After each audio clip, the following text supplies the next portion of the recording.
Welcome everybody to another episode of Beers and Bourbon with Dick and Brett. I'm Dick! And I'm Brett! I feel like you should have gone and like I was blew feeling something. like, woo! Now I got like those little white things going around. I think I overexerted myself there. You were like in Holy wrestling. cow, I need a breath. You were like the nature boy Ric Flair. That's I who you did watch remind me. some wrestling growing up, but mine was more of the, Macho Man Randy Savage. what are those dudes? The...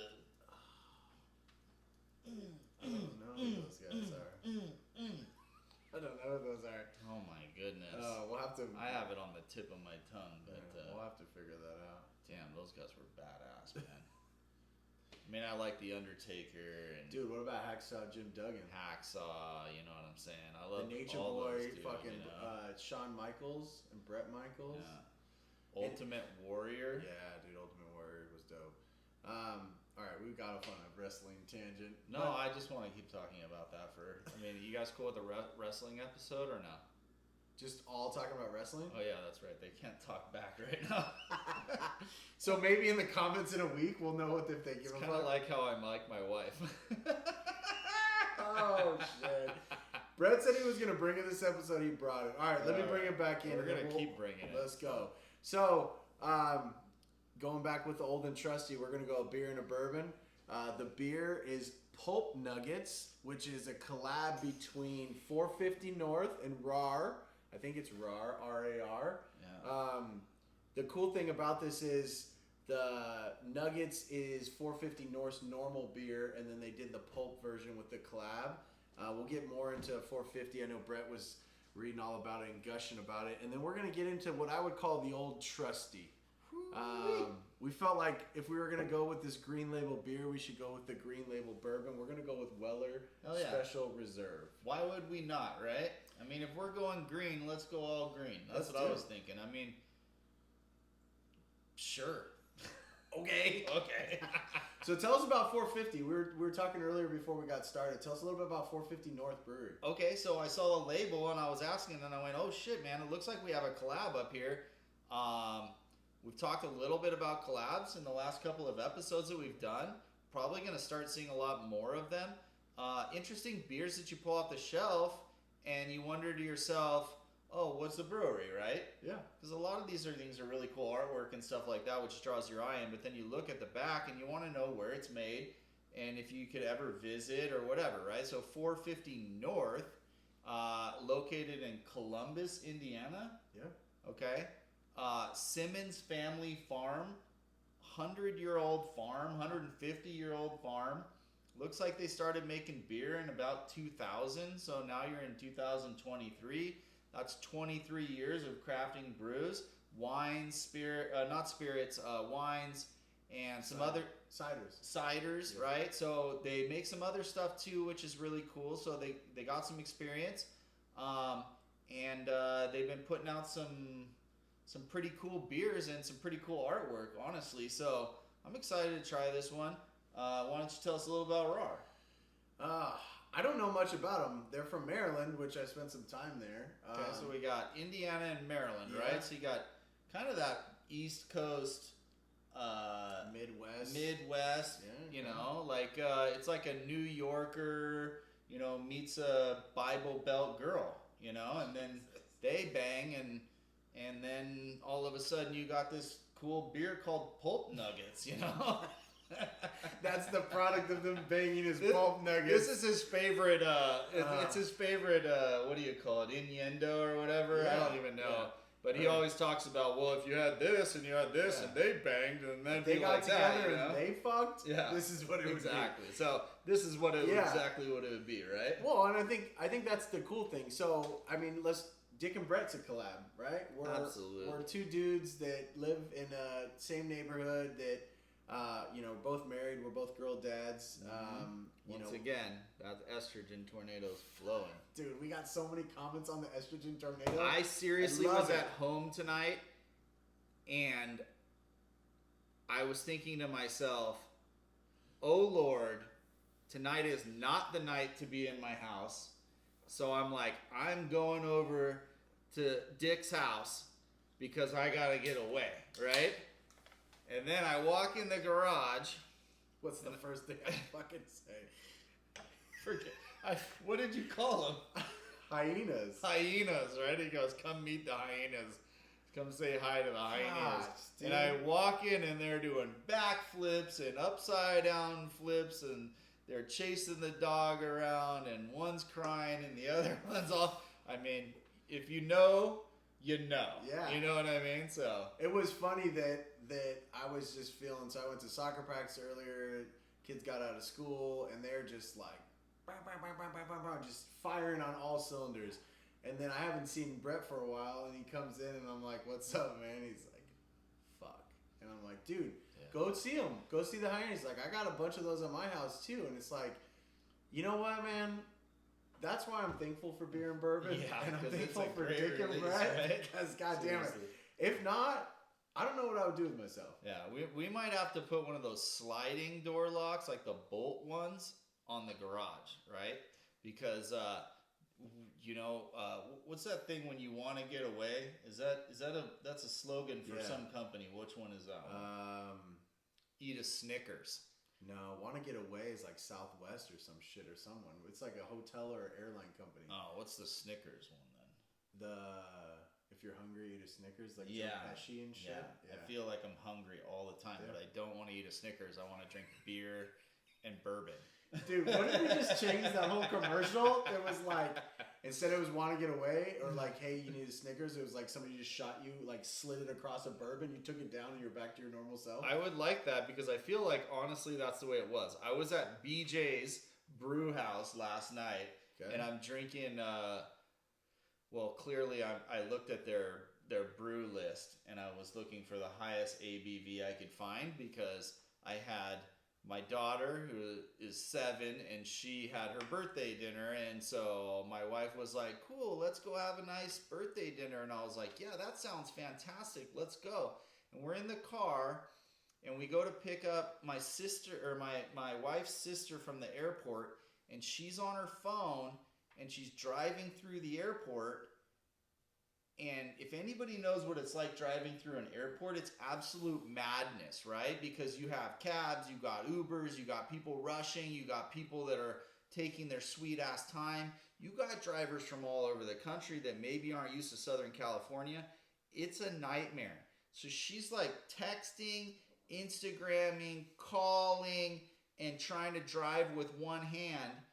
And I get supreme right side passenger seat anxiety, like really bad. So I start freaking out. So I was like, I just want to be on my phone. I just want to research a Yeti cooler for the softball season. No, that couldn't happen. I was on edge. So I start freaking out. We go to dinner, and now we got sister, we got daughter, we got other daughter, we got other daughter's friend, we got father-in-law, and me. So I go look at the waiter comes around and he goes, hey dude, what do you want to drink? And I'm like, I'll take the committed. And then my wife turns to the waiter and goes, yeah, because he's committed to getting drunk. And I'm like, oh my God, you're right. And can I get a shot of Bullet Bourbon too? You know? The committeds are double, right? It's their highest ABV. I think it's like 7.9 or 8 point something. I don't even know. It's not that high, but it's the highest one that BJ's puts out right now in the double IPA. And so the guy shows up with a shot, and obviously I don't shoot bourbon, but I sipped it really quick and then got right into that committed. And it was like 10 seconds later, he comes back. He goes, you want a refill? And I go, oh, you get me, man. I understand. We're getting a tip tonight. You know what I mean? Like, he understands. Jesus. High anxiety, man. I can't. We're right here. We're having fun now. Yeah. Let's get to the beer. What do you think? Okay. Let's get to the nose. So look at the color on this. This is what I was shocked about the first time I ever saw this beer. Right? Honestly, so I thought it was gonna be hazy. Yeah. Like honestly, this almost looks like a sour to me. It really does. It has that sour kind of color to it. Like it's not atypical of the ones that we typically drink. No, and not with the description.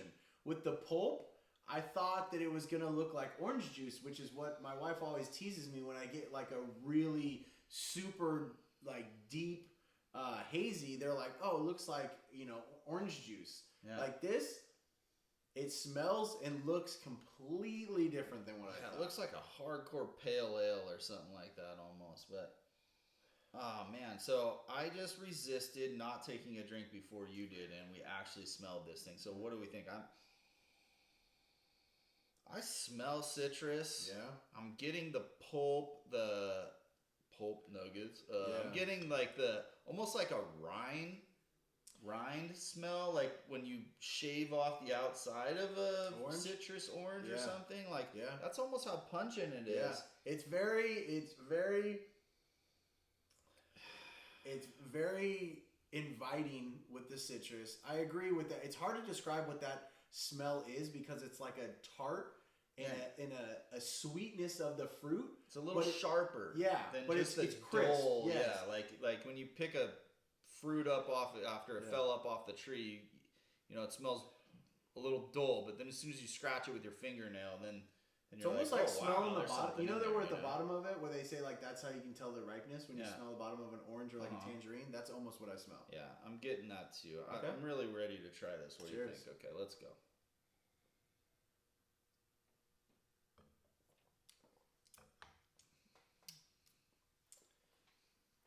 Way different. Yeah. I almost get like a caramel backbone to the beginning of it. Yeah, it has almost like a red ale. That's what I kind of has that. I kind of equate it to like maybe not. I was gonna say like a German style beer, but not really. That was only for a hot second. I do get the tartness. I still get that. I still get a little bit of that citrus flavor of like, and I can't define the fruit. I don't say it's not orange, but I taste a little bit of just that, like that little pucker that you get from like a citrus when you bite into it. Yeah, I feel like it's like it wraps the top of your tongue with like this real sharp, bitter flavor, and almost like like an airy film, but not like something that just coats it, but it's still there. Like once it touches, it's not going away for a while. What do we think on the finish? The finish is good. I don't have a problem with the finish. It's not long. It's pretty short lived. Yeah, I get a little lingering, and then it's gone. It's pretty clean.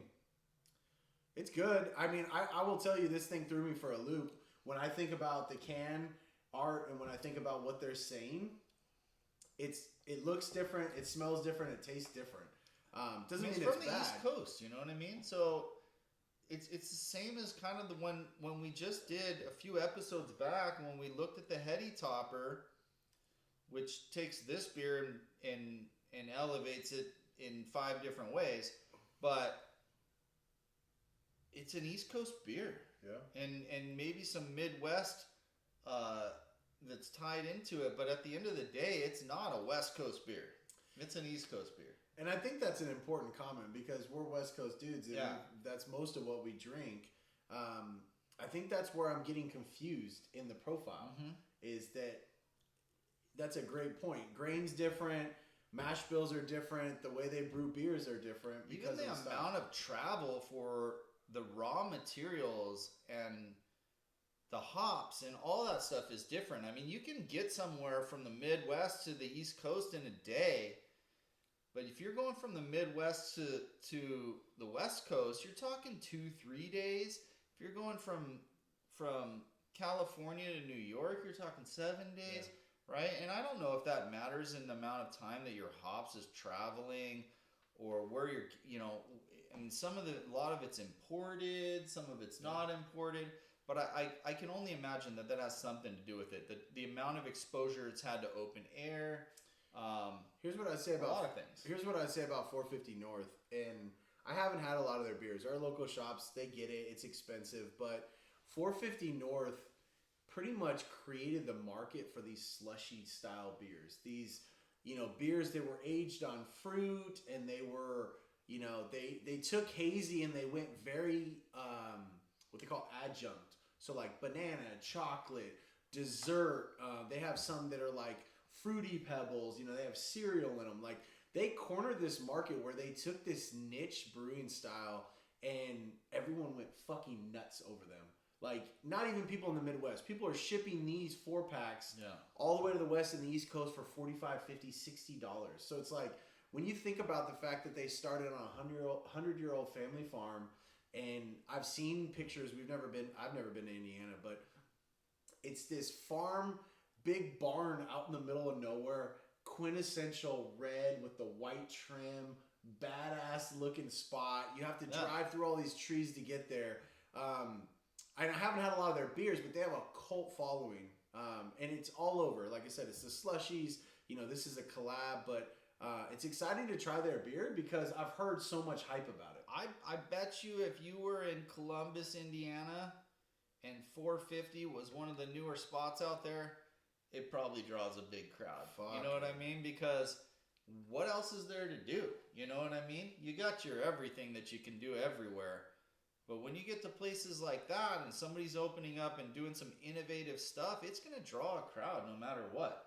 I mean, in California, when they opened the first wave park, oh yeah, people went nuts. People went nuts because nobody could, you could go to the ocean and surf, but what if you could go to a park and surf, it's just like that with anything new, Top Golf, it started and then all of a sudden it's everywhere, right? 450 North started at some point, and it's in California now, and we're able to try it. Yeah. It's a pretty cool experience.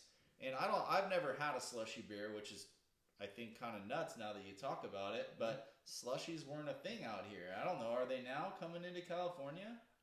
I think there's a cult following in a market. It's not my forte. It's not something I'm going to go spend $45 on a 4-pack. I guess the thing that what I like that Brett said that I think every kind of state and even with bourbon and different things is I like the destination experience. Yeah. So if I'm anywhere near Indiana, I'm going to go see this barn. I'm going to go see this bar, this brewery within this massive barn on this property that's been there for over 100 years, family owned. Like, that's something I want to go see. That's something I want to experience. That's something that if I'm in a 200 to 300 mile radius and I have the time, I'm going to go there.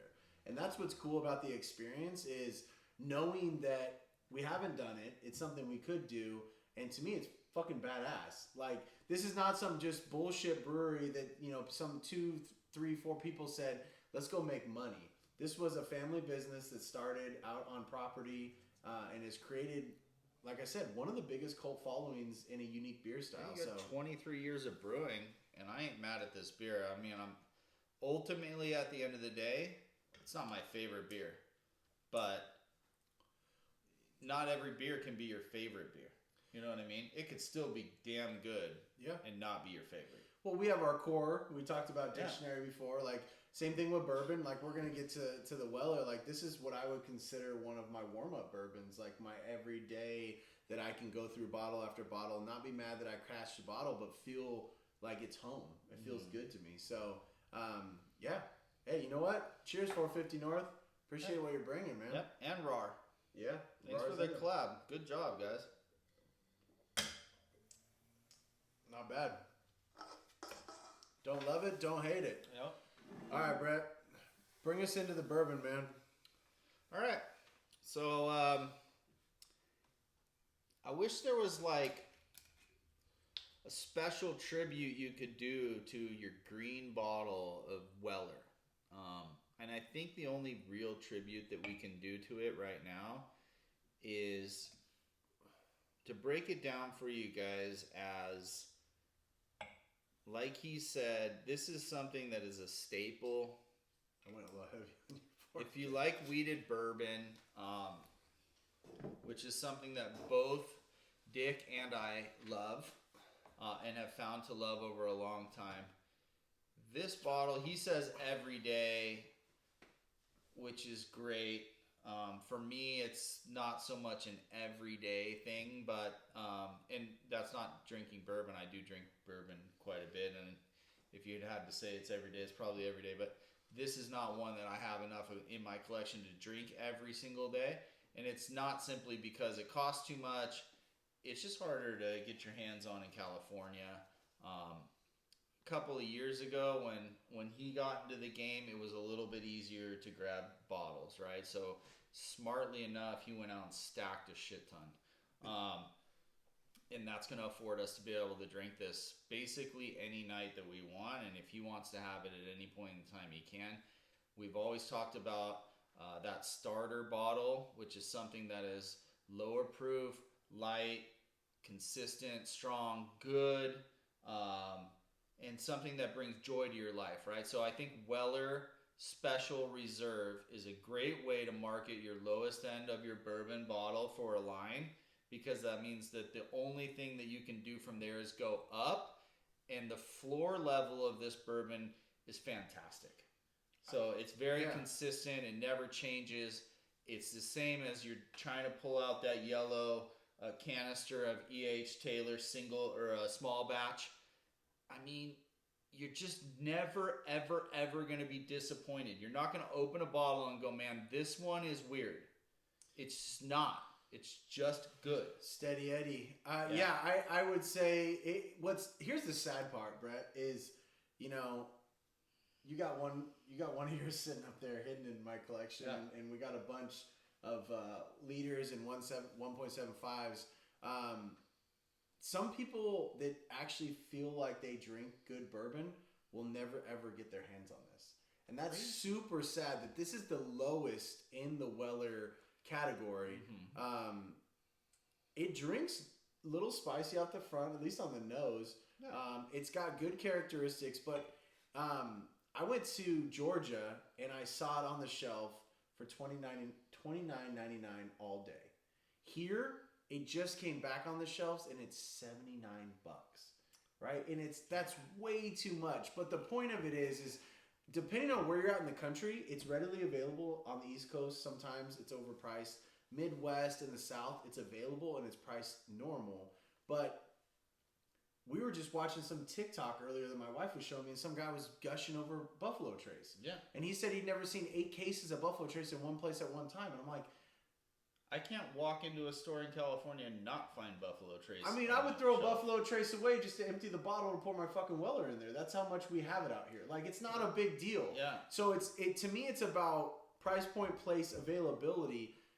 So that's important. However, what you said is mainly the key. Is like, this is a very well crafted bourbon. Yeah. And this is considered the bottom of the Weller barrel. It's tried and true, and it's so I play fantasy football on the regular. On the reg. And when you talk about players and their abilities, right, which I'm gonna parlay that betting term into what that means in the bourbon community, is that when you talk about a player and you're drafting them for your fantasy football team, you want to know what their floor is, right? Which means that how low can they possibly go, and then also what their ceiling is, okay? So floor ceiling is a big indicator of how you want to draft your fantasy football team. So when you know you have a player whose floor is higher than other players' floor, you want to go for that. Because no matter what, your team on average is going to be better at this level. Now, they have the ability to get greater and higher and do more things. And some players' floor is lower, but their ceiling is higher. And some players' floor is lower, or higher, but their ceiling is lower, right? So with Weller, I feel like you know exactly what you're getting out of this, right? So if you need that 9th, 10th, 12th, 15th person on your roster, which in this case, 9th, 10th, or 15th bottle of bourbon in your cabinet, and you know that you want something that even though no matter what happens, somebody goes and grabs it and brings it out for a party and they start pouring it, that they're going to actually be impressed by the bourbon on your shelf, this is the one. Yeah. Right? It's just solid all the way around. It's a utility player, right? Yeah, you can plug and play it anywhere. Look at this. He fucking just went right into it. God damn you, Brett.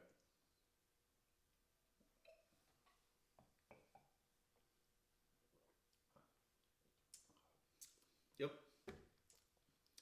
Straight up. Yeah. I get complexity of flavor. Yeah. Off the taste. I do get a little Kentucky hug, which is interesting. Nothing crazy, but I feel it's there. For being the lowest level, It drinks pretty gangster. This is what I'm saying. Look, I'm sitting here while I'm talking to you, but I'm also reading the back of the bottle. And I'm trying to think to myself, does this thing match up with what it says it is? Right here it says hints of caramel and honey. Yeah. Right? I get the caramel off the nose and off the taste. Right? Made from America's first whiskey pioneers. Jesus, William LaRue Weller. Right? Yeah. So William LaRue Weller. I mean, it doesn't get any more pioneer than that when it comes to the bourbon industry. I get the caramel and I get the honey. Yeah. Right? There's some other things that I'm picking up from this as well. I get a little sweetness in there. On the follow through, like I said, it's short lived, but I get a little bit of heat and a little bit of that Kentucky hug, and then it's gone. Yeah, it's so not lingering. I would say it's slightly lighter than what E.H. Taylor small batch will give you, and I think that's just simply because it's just a weeded. There's less version, rye, right? Yeah, and there's less rye, and we were talking about this in our last episode when we did a straight rye with Whistle Pig. It's spicier. Yeah. Right? When you take out that rye profile and you put the wheat in there, that's where you get the sweet. That's where you get mellows it down. Yeah. This is a lower proof. It's mellow. It's got really good flavors to it. Like you said, the caramel and the honey. I pick up a few other things. You're definitely still getting a lot of good barrel flavor out of it. So you're still getting a little tiny bit of oak. You're still getting a little tiny bit of that wood, kind of almost that char flavor. But it's so subtle that you don't really notice it. And it's impressive at such a lower ranking bourbon that you get all those characteristics, right? Like usually you don't get that until you get into single barrels or you get into your 10, 12-year bourbons. Yeah. That's what, like, this is like a sophisticated younger brother that's been hanging out with his older brother's college friends and he has these like crazy vocabulary. You're like, how the fuck did you learn that? That's what this is. Yeah, it's a cheap sipper, you know? I like it. Instead of a cheap chugger, you know. I mean, you got your other bourbons out there that have been on the market for a long time, but they didn't refine it the way that Weller did. You know, you're gonna take a shot of your Jim Beam, or you're gonna take a shot of your, you know, I don't know what else was kind of like that. I'd rather not say. Yeah, we don't really need to go there. But at the end of the day, this is more refined. This is a sipping bourbon, even at the lower end. So I paid $30 for this bottle. There you go. Put it this way: $30. if I brought this to a barbecue, and I saw somebody take a shot of it, I'd get pretty pissed off. I feel the same way. I do not like it when people shoot bourbon unless it is bought by them. Well, but even then, the point is like the bottle presentation, the color. It's Weller. The name speaks for itself. This is not, this is not Fireball. This is not fucking Jack Daniels, which you're never gonna see us drink here. I don't care what year it is. It's just so much more refined, and it's crazy because this is the starting point. Like William LaRue Weller was a bad motherfucker. He owned. The Buffalo Trace brand before it was Buffalo Trace at some point. He's got the WLW, which is considered the, most important BTAC bottle if you're into the BTACs. You have the Stitzel history to go along with that too. We just got a fucking decanter of Stitzel Weller. Just a spoiler alert. We got an Old Fitz 1966 to 1972 Stitzel Weller. That we might crack one day on this podcast. Yeah. I mean, right here, you got to say, this guy, it just shows. What I love is the classic about on the back of this bottle. I mean, it says, hey, what's up? William Weller was born in Kentucky in the year 1825. Okay? 1825. I'm 2023. Yeah. Okay, that's my granddaddy's daddy's daddy or some shit, right? And then on top of that, right, he goes here and he uses this slogan to sell his bourbon. He says, honest whiskey at an honest price. Did that not just kind of cover what we talked about for the last 10 minutes? Yeah. That's what it is. It's a good bourbon at a great price. If you think about, I think Weller kind of, was like 1870s, 60s, 70s when he was in his 20s or 30s when it started. No one was doing a weeded mash bill. Everything was rye. Yeah. Right? Everything was like bootleggers, just He changed the game. It's just crazy. So what's crazy is the amount of time that's gone by and we're still gushing over the smallest bottle. I love everything about it. I mean, if somebody poured me this, anywhere I went across the country, I'd give them a high five and a thumbs up and say, look, man, I appreciate you. I just had one of our buddies. That's a great gesture. One of our buddies in our circle, he was in Sacramento and he showed me a picture. And it was this up on the top shelf. And he was like, hey, man, had this guy pour me this. It was super cheap. And he's like, I got a steal. Yeah. And he's like, that's an important bottle, right? Yeah. It's like, it is and it isn't. Honestly, it depends on the circle you're in. I'm telling you, like, we're very fortunate here in Dick and Brett's world and in Southern California that this is not an important bottle. We could drink this all night tonight and we got more in the bank and I wouldn't feel mad. However, depending on where you're at, your circle, and your ability to get it, this could be a white whale for you. This could be a huge bottle. You could be going screaming, posting on your social media, I got a fucking bottle of Weller, and people are going to be like, holy shit, what is that? It just happened to me the other day. Our friend that lives down the street from us, and kind of we hang out with quite a bit, and is a good friend of mine. He went to Oklahoma, and he visited his buddy out there. He's got a big piece of land. He's a hunting guy, and he's always wanted to live out there. They got a bunch of acreage, and they do the deer hunting and the turkey, and then the coyote and boar and all that kind of stuff out there, right? So we went out there for a few weeks to visit his friend, and behold you not, he sent me photos of Weller just sitting on the shelf, and he bought a couple of those bottles, super stoked. He even got the big dog, the 1.75 for like 40 bucks or something like that, right? Which I thought was cool. I was like, hey man, I don't even have one that size. And then of course we bring one out, but I was like, I don't even have one that size. And he was like, yeah man. I was like, grab me one. And then like he came home, he only had one, which kind of pissed me off. But at the end of the day, when I went over to his house, he poured me a half goblet of it and was like, hey man, I'm willing to share the wealth, which was pretty cool. So we had a good time on that. But look at the size of that bottle compared to that one, right? So that's when I used to drink Captain Morgan. Okay, that was the size of the Captain Morgan I was getting, right? With the handle though, Yeah. And I was gurgling that stuff, right? Anytime I got sick, I make these special drinks out of Captain Morgan called, I don't even know. Can I give the world my drink? I mean, if you'd like to, it's your choice. All right, so in California, you have two things. You have Captain Morgan, and you have Cactus Cooler, right? I love Cactus Cooler. And so I, myself, pinned the name of the drink that I drink in my pool during the summer inside of a raft with a bunch of people around as the Prickly Pirate.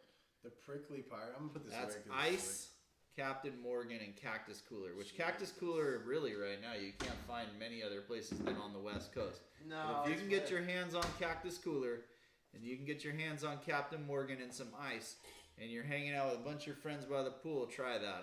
That's one of the only other spirits out there that I actually love. We're going to have to... So, the weather here in California, we had rain today, which is the first time, but we're going to be filming this at Brett's backyard pretty soon. And we're going to either be under the palapa fucking grilling some burgers and some steaks. I might make this guy drink a Prickly Pirate. That's what I'm saying. Yeah. We're gonna bring the podcast over there, and we're either gonna be sitting at the table with the pool in the background, or we're gonna be sitting under the cover and grilling some steaks. But we'll try one of those. We'll sample one of those. You heard it first on Beers and Bourbon with Dick and Brett. Fucking Dick and Brett. I'm telling you, I was talking about this with my wife earlier. I was like, the weather's getting so good. Like, I love being in the environment that we're sitting in right now, and I love sitting here. But we've already shared with everyone. We're gonna bring everyone on the road, and we're definitely gonna be at Brett's house in the summer with the pool and in front of his shit. So, my wife was like, you should film an episode where you guys are fucking grilling steaks and just chilling out, not sitting down, standing up. Yeah, we gotta smoke some meats, man. That's what I'm thinking. I'm down. I mean, I love grilling, but I'm telling you, I like chilling more. So if I could smoke meat, I can chill. When I'm grilling, I'm all up in there. I got my bib on. There's barbecue sauce all over me and shit. That's great too. I love it. And you know, if that's your thing, do it. If you want to man the grill. But I really like to low and slow that shit, if you know what I'm saying, right? You know. I think the moral of the story is you're gonna see an evolution of Dick and Brett, and we hope you come along with us. And if there's certain shit that you want to see, let us fucking know, man. I mean, while we're on the road, I mean, it's a fucking very simple thing to bring the camera and bring everyone on the road. You guys are just getting to know us, right? I mean, we're only, maybe 10, 11 episodes in. Depends on when this one kind of drops. But at the end of the day, we're here to just introduce ourselves right now. So we're not even there yet. You know what they say, after you've known somebody for a long time, you start to see their real personalities come out. You guys ain't seen shit yet, okay?